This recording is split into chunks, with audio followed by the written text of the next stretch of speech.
As we enter the month of August, election interference concerns are heightened ahead of the Florida primary on the 23rd. Now, contributing to that concern is a recently released indictment against a local political group with ties to Russia. You're watching 10 Tampa Bay at 6. I'm Dave Wagner. And I'm Carolina Lead. Friday, the feds launched an investigation into whether the Russian government interfered with U.S. politics, including the 2017 and 2019 local elections in St. Petersburg, Florida.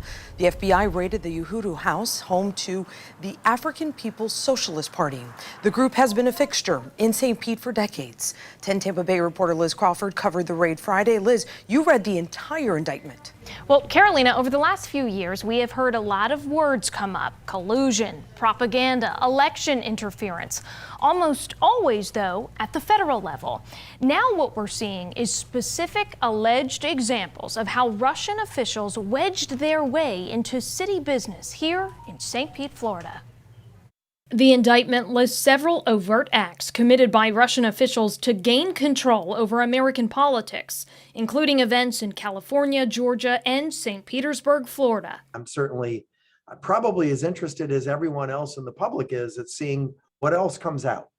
My guess is we only got a slight glimpse on Friday of how deep this is. Rick Kriseman was the St. Pete mayor at the time of the allegations. And that's the thing that I think all of us ought to be the most concerned about, is any foreign government, whether it's Russia or anyone for that matter, that tries to influence or impact our election and undermine our democracy should make all of us very concerned. According to the indictment, a member of the Uhuru movement traveled to Russia in May 2015 to enter a partnership with the Russian government. The chairman of the African People's Socialist Party and the leadership of the Uhuru movement have the right to travel, have the right to have whatever relationships they choose to have with whoever they want that is willing to support the struggle of Black people for liberation. Jesse Neville, member of the Uhuru movement, ran against Kriseman in 2017.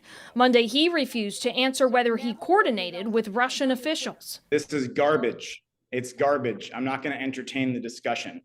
The campaign won massive support from people who wanted to stand on the side of the Black community and their righteous demand for reparations.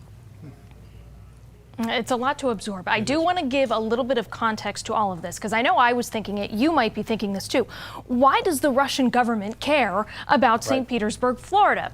Well, the indictment actually has an entire section on background, and the bottom line, the takeaway, the Russian government will find groups and people in the U.S. willing to spread their message. Yeah, and we should point out here the Russians aren't always going after a specific group or political ideology. No, that's a good point too. They use those groups to amplify the message, maybe through social media. What it does is it divides people, it creates that confusion, causes overall distrust in democracy.